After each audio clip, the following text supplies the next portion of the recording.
welcome to my channel. நம்ம இந்த வீடியோல எதை பத்தி பார்க்க போறோம் அப்படின்னா எனிவர். இந்த எனிவர் பத்தி பார்க்கிறதுக்கு முன்னாடி நம்ம சேனல் ஃபர்ஸ்ட் டைம் பாக்குறீங்கன்னா சப்ஸ்கிரைப் பண்ணுங்க. கூடவே பெல் ஐகான் இருக்கும், அதையும் கிளிக் செய்து ஆல் ஆப்ஷனை எனேபிள் பண்ணுங்க. ஓகே, இந்த வீடியோக்குள்ள போகலாமா? எனிவர் அப்படின்னா எங்காவது, எங்கேயும் அப்படின்னு அர்த்தத்தை கொடுக்கிறதா இந்த எனிவர். இப்போ நமக்கு போல நீ அவனை எங்கேயாவது பார்த்தியா அப்படின்னு நம்ம என்ன சொல்லுவோம்? நான் அவனை எங்கேயும் பார்க்கல. அடுத்து நீ எங்கேயும் வெளியில போக கூடாது, எனக்கு எங்கேயும் வேலை கிடைக்கல. இந்த மாதிரி எங்கேயும் எங்காவது இந்த மாதிரி நம்ம சொல்ற இடத்துல நம்ம இந்த எனிவர் யூஸ் பண்ணுவோம். இது என்னன்னா ஒரு இடத்தை குறிக்க பயன்படக்கூடிய வார்த்தை, சரியா? அடுத்து என்னன்னா இது நெகட்டிவ் சென்டென்ஸ் அண்ட் क्वेश्चन கேக்குறதுக்கு நம்ம யூஸ் பண்ணுவோம். நெகட்டிவ் சென்டென்ஸ் அண்ட் क्वेश्चन கேக்குறதுக்கு தான் மேக்ஸிமம் யூஸ் பண்ணுவோம், சரி? ஓகே, இப்போ எக்ஸாம்பிள் பாப்போமா? இல்ல நீ அதை எங்காவது பார்த்தியா, இது எப்படி கேட்கலாம்? நீ அதை எங்கேயாவது பார்த்தியா அப்படின்னு கேக்குற. இது எப்படி கேக்குறது? பார்த்தியா, முடிஞ்சு போன விஷயம், பாஸ்ட் பற்றி நம்ம क्वेश्चन கேக்குறோம். அப்ப எப்படி கேட்கலாம்? சிம்பிள் பாஸ்ட் டென்ஸ், முடிஞ்சு போன விஷயத்தை பற்றி क्वेश्चन கேக்குறோம் அப்படின்னா அங்க did யூஸ் பண்ணணும். ஓகே, did போட்டாச்சு. அடுத்து சப்ஜெக்ட் நீ, நீனா யூ. அடுத்த verb எது? அதை எங்காவது பார்த்தியா, பார்க்கக்கூடிய செயல், பார்க்கிறதுக்கு see. அடுத்து அதை, அதைனா it.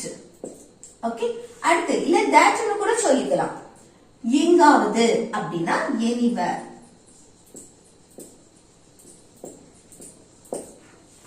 அப்போ நீ அதை எங்காவது பார்த்தியா அப்படின்னா இது எப்படி கேட்கலாம்? did you see it anywhere? did you see it anywhere? Okay, இது நீ அவனை எங்கேயாவது பார்த்தியா அப்படின்னு கேட்கணும்னா எப்படி கேட்கலாம்? did you see it க்கு பதிலா it, அதை மென்ஷன் பண்ணுவோம்ல, அதுக்கு பதிலா அவனை him. ஓகே, போடலாம். இது ஒரு நேம் நீங்க மென்ஷன் பண்றீங்க அப்படின்னா நீ பாலாவை எங்கேயாவது பார்த்தியா அப்படின்னு கேக்குற. அப்போ did you see Bala anywhere? Okay, இந்த மாதிரி நம்ம இந்த வெர்புக்கு அடுத்து நம்ம இத சேர்க்கணும், சரியா? நம்ம யாரை மென்ஷன் பண்றோமோ அதை நம்ம இல்ல சொல்லணும், ஆப்ஜெக்டா வரும், சரியா? அப்போ did you see it anywhere அப்படின்னா நீ அதை எங்கேயாவது பார்த்தியா. நெக்ஸ்ட், நீ வெளியில எங்கேயாவது போனியா, நம்ம கேட்போம்ல, நீ வெளியில எங்காவது போனியா அப்படி. இது எப்படி கேட்கலாம்? எங்கேயாவது போனியா அப்படின்னு முடிஞ்சு போன விஷயத்தை பத்தி क्वेश्चन கேக்குறோம். அப்ப என்ன? did யூஸ் பண்ணுவோம் தானே, did. அடுத்து நீனா சப்ஜெக்ட் யூ. அடுத்து verb எங்கேயாவது போனியா, போகக்கூடிய செயல், போறதுக்கு இங்கிலீஷ்ல go. அடுத்து என்ன வரணும்? வெளியில out. அடுத்து எங்கேயாவது anywhere.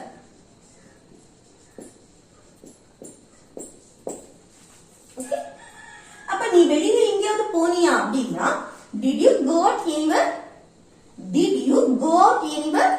ஓகே, நெக்ஸ்ட், நான் நேற்று எங்கேயும் போகல. நம்ம சொல்லுவோம்ல, நான் நேற்று எங்கேயுமே போகல. இது எப்படி சொல்றது பாருங்க? நான் நேற்று எங்கேயும் போகவில்லை, இது நெகட்டிவ் சென்டென்ஸ் தானே.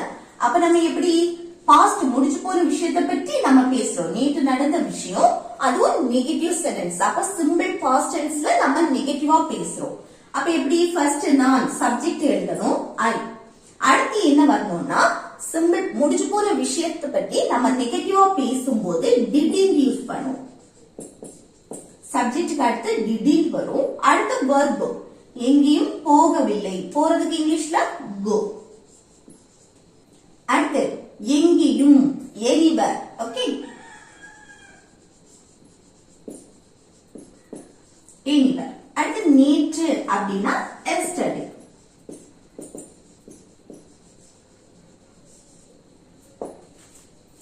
அப்போ நான் நேற்று எங்கேயும் போகல அப்படின்னு சொல்றதுக்கு எப்படி சொல்லலாம்?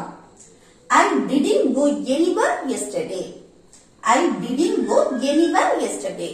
ஓகே, நெக்ஸ்ட், நீ எங்கேயும் போக கூடாது அப்படின்னு சொல்ற. நீ எங்கேயும் போக கூடாது, ஒரு செயலை செய்யக்கூடாது அப்படின்னு சொல்லும் போது நெகட்டிவ் சென்டென்ஸ், ஒரு செயலை செய்யக்கூடாது, அந்த கூடாது அதுக்கு should யூஸ் பண்ணுவோம். இதுக்கு என்ன யூஸ் பண்ணுவோம்? Shouldn't, negative. ஓகே, ஒரு செயலை செய்யக்கூடாதுன்னு அர்த்தத்தை கொடுக்கிறது ஷுடின். அப்ப எப்படி? நீ சப்ஜெக்ட் யூ, சப்ஜெக்டுக்கு அடுத்து இந்த ஷுடின் வரும். சரியா? கூடாது. ஷுட் நாட்னு சொல்லலாம், இல்ல ஷுடின் ஷார்ட்டா. அடுத்து போக, வெர்ப். வெர்ப் எழுதணும். போக கூட சேர். அப்ப போறதுக்கு இங்கிலீஷ்ல கோ. எங்கேயும், எனிவேர். ஓகே, அப்ப நீ எங்கேயும் போக கூடாது அப்படின்னா இது எப்படி சொல்லலாம்? You shouldn't go anywhere. You shouldn't go anywhere. Okay, அடுத்து நெக்ஸ்ட் பாருங்க. உன்னால எங்கேயும் போக முடியாது. நம்ம சொல்லுவோம்ல, உன்னால எங்கேயுமே போக முடியாது. இதை எப்படி சொல்லலாம்? ஒரு செயலை செய்ய முடியாது அப்படின்னு சொல்ற. அந்த முடியாது அப்படின்னா காண்ட். ஓகே, அந்த முடியாதுன்னு அர்த்தத்தை கொடுக்கிறது cannot இல்லைன்னா can't. அப்ப பாருங்க, சப்ஜெக்ட் உன்னால், உன்னால்னா யூ. சப்ஜெக்டுக்கு அடுத்து அந்த முடியாது can't யூஸ் பண்ணணும். can't, you can't. உன்னால் முடியாது. என்ன முடியாது? எங்கேயும் போக. அடுத்து verb எழுதணும். போகக்கூடிய செயல். போறதுக்கு இங்கிலீஷ்ல go. அடுத்து எங்கேயும் அப்படின்னா anywhere.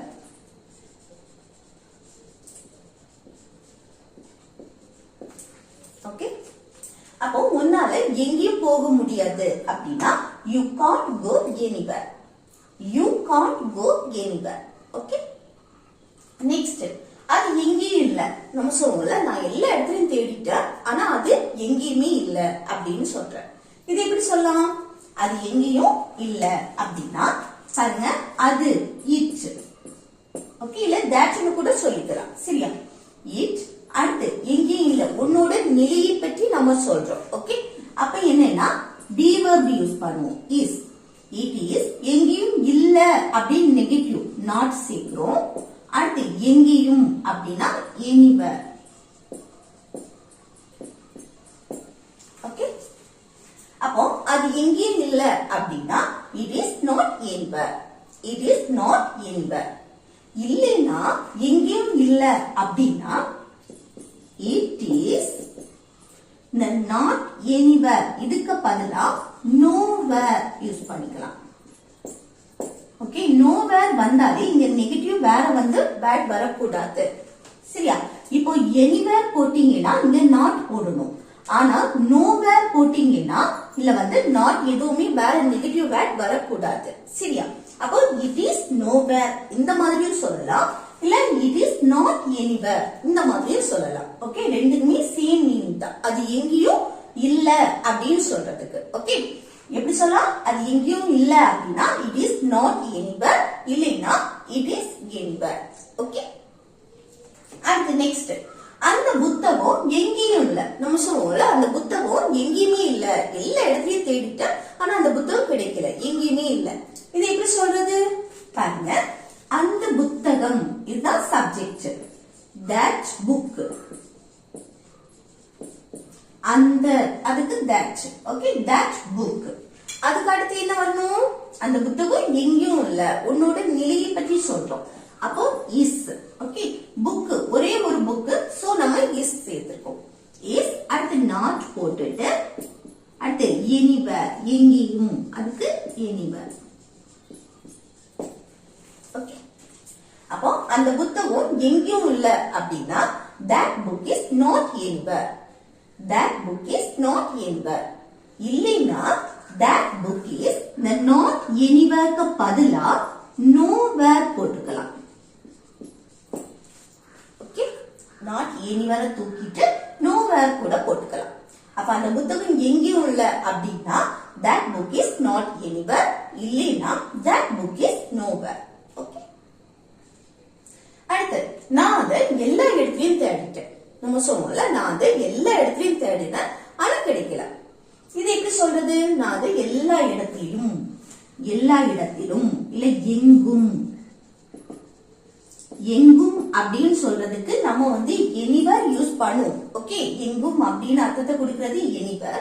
ஆனா எல்லா எங்கும் தேடினேன், அந்த தேடக்கூடிய செயல். ஓகே, தேடுறத நம்ம மென்ஷன் பண்ணும்போது அங்க everywhere யூஸ் பண்ணுவோம். ஓகே, இந்த இடத்துல எவரிவேர் யூஸ் பண்ணும். ஓகே, பாப்போமா? நான் அத எல்லா இடத்துலயும் தேடினேன், நான் வந்து எங்கும் தேடினேன் அப்படின்னு சொல்றதுக்கு பாஸ்ட் முடிஞ்சு போன விஷயத்தை பத்தி நம்ம பேசுறோம். ஓகே, அடுத்து இன்னொன்னு என்னன்னா, இது வந்து பாசிட்டிவ் சென்டென்ஸ், தேடினேன். ஆனா நம்ம எனிவர் எங்க யூஸ் பண்ணுவோம்? நெகட்டிவ் அண்ட் क्वेश्चन கேக்குறதுக்கு யூஸ் பண்ணுவோம் பாத்துக்கோங்க தானே. அப்ப பாருங்க, நான், நான்னா ஐ, அதுக்கு அடுத்து என்ன வரணும்? அதை எல்லா இடத்திலும் தேடினேன், verb, தேடக்கூடிய செயல். தேடுறதுக்கு இங்கிலீஷ்ல என்னது? look for. அதோட past looked. looked for. Okay, subject, subjectக்கு அடுத்து verb, அந்த verb be2 ஃபார்ம்ல இருக்கும். ஓகே, I looked for அப்படினா நான் தேடினேன். அதை, அதைனா it. அடுத்து எங்கும், எல்லா இடத்திலும் அப்படினா everywhere. ஓகே, அப்போ நான் அதை எல்லா இடத்துலயும் தேடினேன் அப்படின்னா I looked for it everywhere. I looked for it everywhere. Okay, அடுத்து நெக்ஸ்ட் ஒன் பாருங்க, நீ வெளியில எங்கேயும் சாப்பிடக்கூடாது. நம்ம சொல்லுவோம்ல, நீ வெளியில எங்கேயுமே சாப்பிடக்கூடாது, எங்க போனாலும் வீட்டுல வந்துதான் சாப்பிடணும், இந்த மாதிரி நம்ம சொல்லுவோம் தானே. அப்போ நான் வெளியில, நீ வந்து வெளியில எங்கேயும் சாப்பிடக்கூடாது அப்படின்னு சொல்றதுக்கு எப்படி சொல்லலாம்? பாருங்க, ஒரு செயலை செய்யக்கூடாது அப்படின்னா அதுக்கு என்ன சொல்லணும்? shouldn't யூஸ் பண்ணி பேசணும் தானே. கூடாது, ஒரு செயலை செய்யக்கூடாது, அதுக்கு shouldn't யூஸ் பண்ணணும். அப்போ சப்ஜெக்ட் என்ன? நீ, நீனா யூ, யூக்கு அடுத்து இந்த shouldn't, கூடாது, மாடல் verb, சரியா? shouldn't, அதுக்கு அடுத்து verb வரும். வெளியில எங்கேயும் சாப்பிடக்கூடாது, சாப்பிடக்கூடிய செயல். சாப்பிட்டதுக்கு இங்கிலீஷ்ல eat. verb வந்து present ஃபார்ம்ல தான் இருக்கும், சரியா? அடுத்து வெளியில out. எங்கேயும் அப்படின்னா anywhere.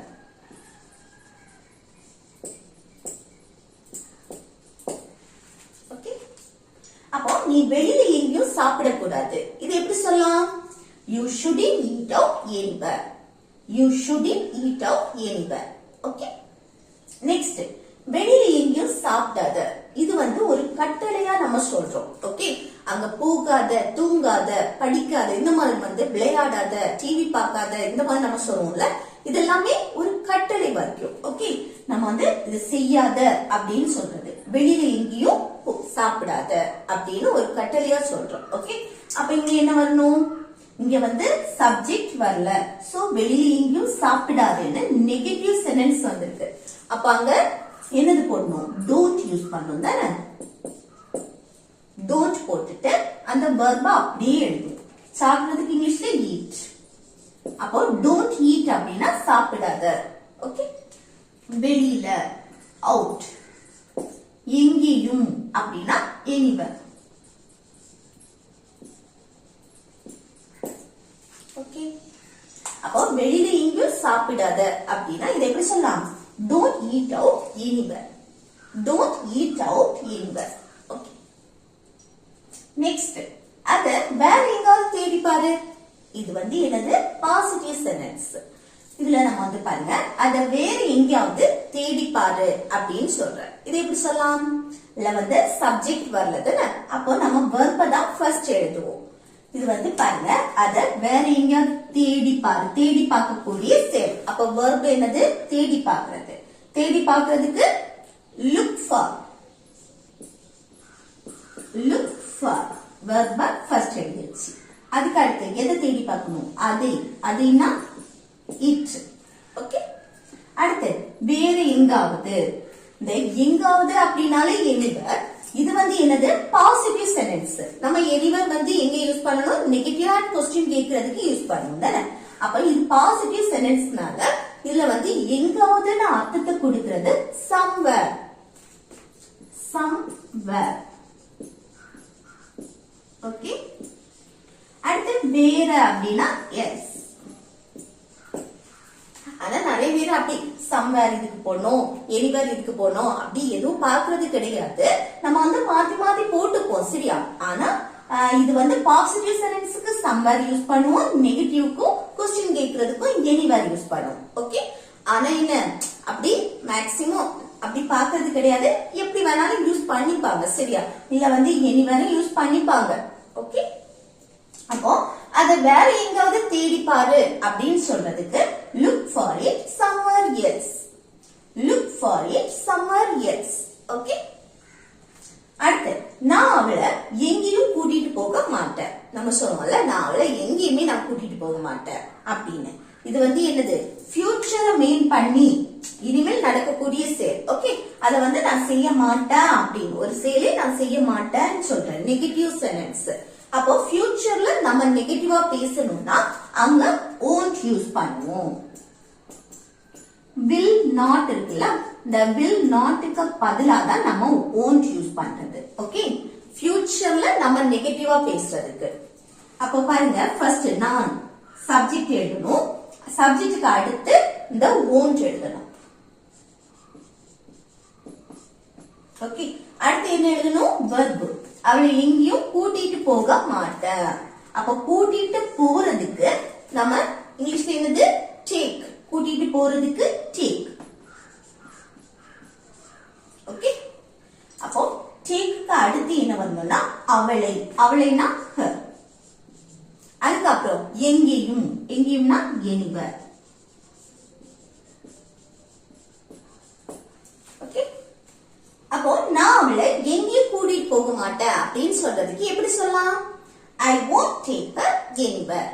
I won't take her anywhere. Okay, அடுத்து நெக்ஸ்ட் ஒன் பாருங்க. இது வந்து ஹோம்வொர்க். சரியா? அவனுக்கு எங்கேயும் வேலை கிடைக்கல. நம்ம சொல்லுவோம்ல, அவனுக்கு எங்கேயுமே வேலை கிடைக்கல. இது எப்படி சொல்லலாம்? இதை எப்படி சொல்லலாம்னு கமெண்ட் பாக்ஸ்ல கமெண்ட் பண்ணுங்க. ஓகே ஃப்ரெண்ட்ஸ், இந்த வீடியோ உங்களுக்கு பிடிச்சிருக்குன்னு நினைக்கிறேன். பிடிச்சிருந்தா லைக் பண்ணி, ஷேர் பண்ணி, கமெண்ட் பண்ணுங்க.